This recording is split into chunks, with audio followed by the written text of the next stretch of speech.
welcome back to another video. It's been a little bit since I've recorded a video, but today we're going to talk about the new comic books I picked up. I have no idea what the dates are this week and last week. So last week I flew down to Orlando for the original Art Expo convention on this past weekend. Flew down a couple days earlier, visited a friend of mine, and so I missed picking up comics last week, and then was able to finally pick up both weeks this week when I returned. So I do have a for anyone interested in the art that I picked up or what I did at the show. I will do a video of that eventually, but I wanted to kind of get caught up on the comics first before I kind of dive into my thoughts and my experience at OAX. But one thing I did have is this hat from Mannix. This is a series of new era hats that were released in the Philippines for the rock star that is Mannix. But yeah, I was able to pick this hat up and get it signed over here by Mannix. So that was really cool. But I'll talk more about that once we go into the OAX specific video. But today we're going to talk about some comics and what I read, and we're going to start off with a surprise, one that I wasn't on my radar, and I just randomly picked it out. Issue 2 came out this week, and but issue 1 was still on the stand, so I picked them both up. It's a series called Dust to Dust. It's from Image Comics, and what grabbed me was the art by J.G. Jones. I've liked his work for a long time, but he is listed as a co-writer and the artist on this series. The other co-writer is Phil Bram, so it's J.G. Jones and Phil Bram writing it, and then art by J.G. Jones. And I tell you, I saw the cover to issue 2 was on the stand this week, so that caught my eye. And so I picked it up and looked through it, and then I instantly looked to see if issue 1 was there, and it was.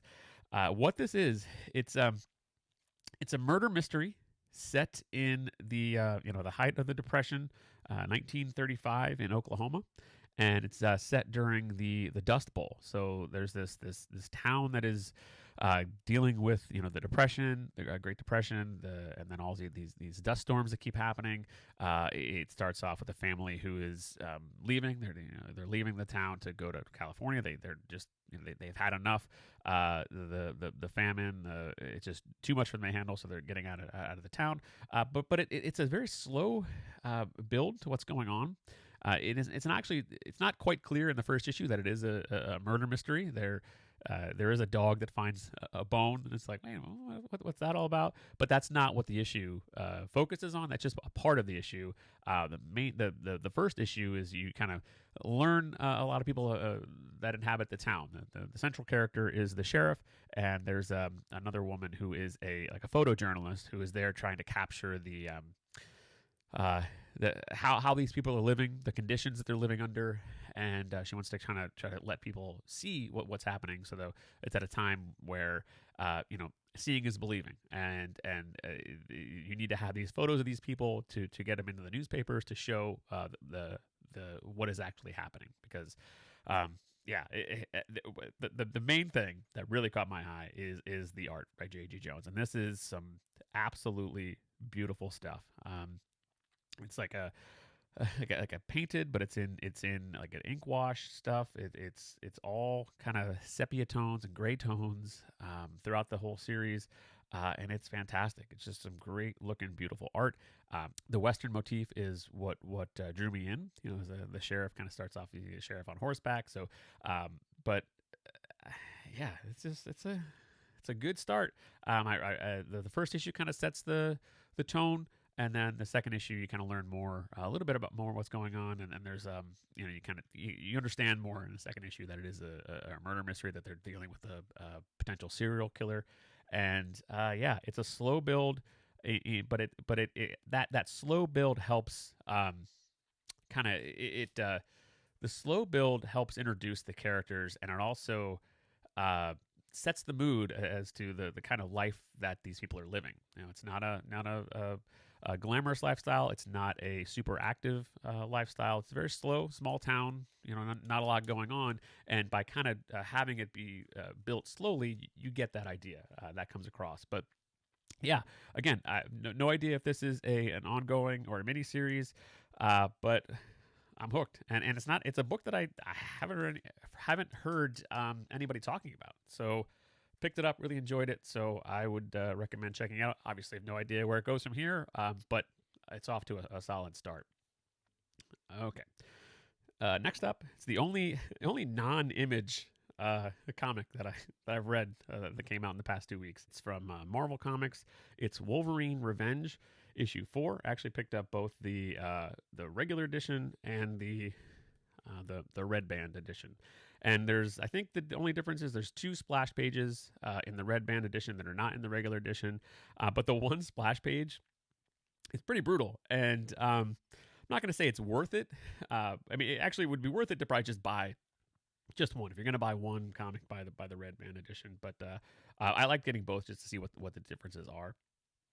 But yeah, so this, if you remember when I read issue 3, I kind of felt like it felt like the end of the series, because Wolverine has his revenge. There were the characters he was on his list, like Omega Red, Colossus, Deadpool, and he killed them all. So they're all dead at the end of the 3rd issue, and then he kind of like walks off, and you're like, all right, well, I guess that series is like, where's this going from here? It actually jumps. There's a time jump. So this is 20 years after the 3rd issue, and it starts off. It gets me again. I'm a sucker for this like Western kind of motif stuff. It's like an old man Logan on a horseback, riding into frame, and I was like, all right, well, this is cool. That's if there's going to be a time jump, and this kind of Western stuff really kind of made me more intrigued. Oh, okay. The first 3 issues were fine. The story was not super complex. It was straightforward, and it's kind of what you want from a title called Wolverine Revenge. But it's also, I didn't think it was giving me much more than what you would expect. So it's kind of like it is what you expect, but you're not surprised by anything. But this issue, it was more intriguing, I thought, because there is the time jump, so you have the confusion of what else is going on. Where is Logan? What's he been doing for 20 years? Why is it's more of like a Western motif? But it was good. So what happens in this issue is so he fought Sabretooth in, I think, issue 3, issue 2 or issue 3, and you thought he seemingly left Sabretooth for dead, but Sabretooth is still alive, and Sabretooth is kind of putting together another revenge squad to go back against Wolverine, who was getting revenge on the other people who wronged him. So it's like back and forth revenge. But yeah, so this I enjoyed it. I really enjoyed this issue. But again, make no mistakes, the highlight of this series thus far, and it remains in this issue, is the art by Greg Capullo. If this was not Greg Capullo art, would I be still buying this series? No, I wouldn't be. That's just straightforward. I wouldn't be. But I love Greg Capullo's art. Is this the best use of Greg Capullo? I don't think that is the case either. But I love his work, so I will buy almost anything that Greg Capullo does, because I just love the art so much. But I will say his other recent things, like We Have Demons with Scott Snyder, even some of the death metal stuff, I feel like that's a more interesting use of Greg Capullo, letting him really kind of stretch his legs and create a really visually interesting world. But that said, I do like this issue probably the best out of the 4. Because of it has the Western stuff, and anytime you get Greg Capullo writing or drawing some Western elements, I'm a sucker for that. So bring it on. And I think it only has one more issue after this. So in some ways, I would rather it was like one issue, and then the time jump happened there, and then it was like 4 issues of Western set Greg Capullo goodness. But whatever. So all right. So next up, we're gonna do two Ghost Machine books that came out. The first is Redcoat number 9, Jeff Johns, and art by Brian Hitch, and I like that this continues. This is another one and done kind of story. It is set in, what's the year? This one, 1816. So I like, again, I've talked about it before, but I like how this kind of is jumping through time.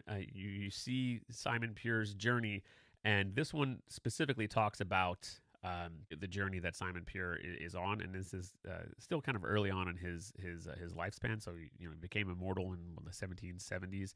This is 1816, and introduces him to Johnny Appleseed, which is really fun. It talks about how they have that Johnny Appleseed is kind of Simon Pure's first and real, like, one true friend, is what the way he kind of describes it. But I think what's at the core of Apple, the core of this story are some things that Johnny Appleseed tells Simon Pure. And I'm just going to read a little bit. It says, Johnny Appleseed tells him that sometimes an apple's not ready, green, sour, needs more time to ripen into what is meant to be. Some men never ripen; they skip right to rot. And what I like about this story is it's Johnny Appleseed is the kind of the one who's telling Simon that, hey, you have the opportunity to help people. You're an immortal. You can make you can change the world for good. And why don't you? Because there's a scene where this kid asks Simon for help, and he just kind of like blows him off.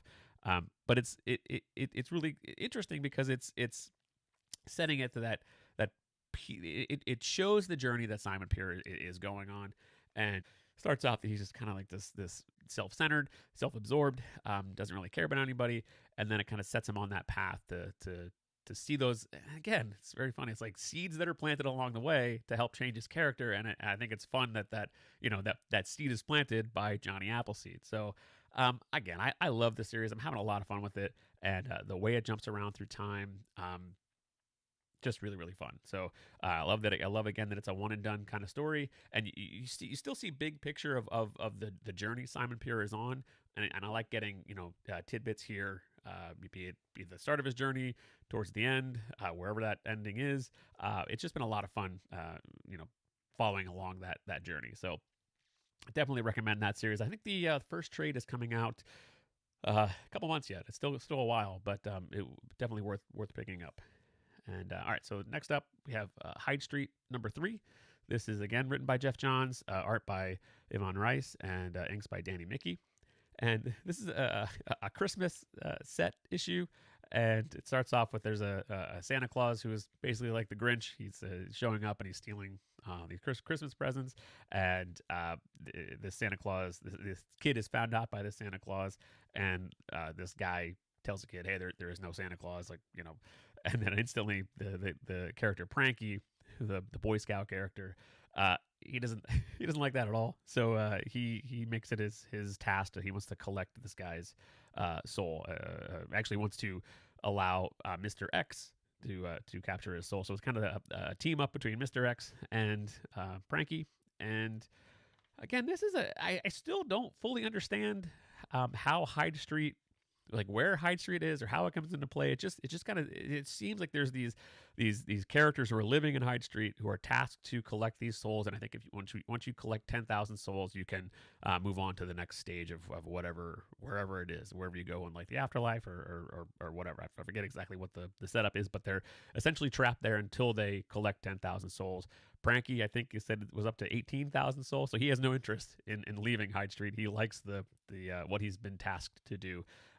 But Pranky's like, hey, you, Mr. X, you want to get out of here, so I want to help you kind of along your journey. But anyway, so the idea is that they are on Hyde Street, and then Hyde Street just kind of appears whenever there is somebody who is doing something that is not good. So they're torturing these people, but these people are terrible people. So it's kind of like, okay, well, the guy had it coming, so not so bad. So yeah, the issue is them going after this kind of evil guy who is posing as Santa Claus. So done on it's like a Twilight Zone Christmas episode, and that's just fun. So I am enjoying this one for sure. I like the different tone that it is between the other Ghost Machine series. So definitely one that I will continue to pick up. All right, so next up we have Deadly Tales of the Gunslinger, issue 2. So this is written by Jimmy Palmiotti with art again by Patrick Reynolds, and this continues the kind of like the origin story of Gunslinger Spawn, set in the 1880s, I think it was. So Gunslinger Spawn is up against some kind of this demon character who kind of takes the shape of he's fighting this demon then the guy forms back together, and it's just this kind of outlaw kind of character. But this is, I love the tone this book is. I think the art is a great fit for this kind of gritty Western tale. You do get some flashback stuff of, all through the Gunslinger series, the Todd McFarlane written, Brett Booth drawn, ongoing that's set in the present. It's about Gunslinger Spawn talking about his sister, and he wants to get revenge on those who who murdered her, or whatever it was.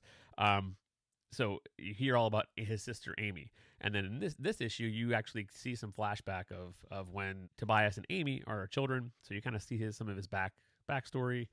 Really enjoy that, and then there's more Gunslinger Spawn goodness. But yeah, this is the series that, of course, I love the Brett Booth art. Again, broken record. But this is the series that I've wanted to see for Gunslinger Spawn so far. And so far, it's delivered both issues. So love that it's set back in the Old West. And, what can I say? I love the Old West. So, all right. Then the last issue that I want to talk about today is Void Rivals number 16, so written by Robert Kirkman and art by Lorenzo De Felici. And so the best thing I can say, I've talked about it before, that every time I talk about an issue of Void Rivals, it's difficult to talk about an issue of Void Rivals because so much is going on. There's a bunch of different characters, a bunch of different storylines. But this is the comic where, you talk about the G.I. Joe Transformers crossovers. That's all happening currently in Void Rivals. There's some Corbala characters. Pythona has her Royal Guard. They're out in space trying to, find out information, and they interact with Skuxoid. He actually captured their ship in the previous issue. So the characters of G.I. Joe and Transformers are all already kind of those worlds are crossing, and it's happening here. But really, at its core, the mythology of what is happening in Void Rivals is all rooted in Transformers. I think Energon is what fuels these characters. They have these gems on their foreheads. So you find out a couple issues ago that Energon is what kind of gives these characters power. It gives them, restores their strength. So they have a connection to Energon, and then the one of the characters is looking for Zerta Trion, and it's all based in Transformers lore. And it's really cool. So if you're interested in Transformers, sooner or later, you should read Void Rivals, because I feel like whatever the big plan, the big picture, whatever is happening in the Energon universe, Void Rivals is where it's all gonna come from. I think, So yes, it's really great to see Transformers, the Transformers series, all the stuff that's going on in G.I. Joe. But if you like those and are interested in both of those series, wherever this big picture story is going, you got to read Void Rivals. So, and again, there's no rush to read Void Rivals because I feel like it's still a slowly progressing kind of story. It is definitely progressing, but you can get the trades and get caught up in relatively no time. So I don't think there's something that you have to run out and get this issue to issue. Get it month to month. It's not like you're missing out on that kind of yes, there's the seeds kind of planted, and you see that throughout.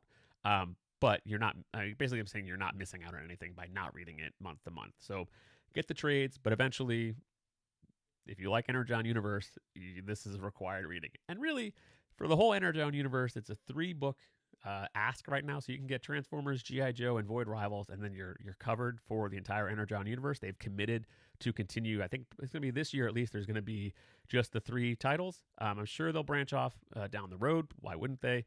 But for now, it's 3 books. And that's a fair ask to get a complete story, from different aspects. There's something for everyone in each of the individual series, but I think for those that are invested, there's something even more when you're reading all 3. So anyway, I might say that every time I talk about an issue of Void Rivals, I say, hey, eventually you're going to want to read this.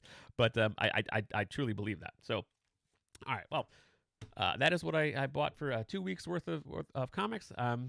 I'm actually I'm so far behind. I don't know what is coming out next week. I haven't really looked. Yeah, no idea. So we'll be surprised. So anyway, thank you very much for watching this one, and I will see you soon.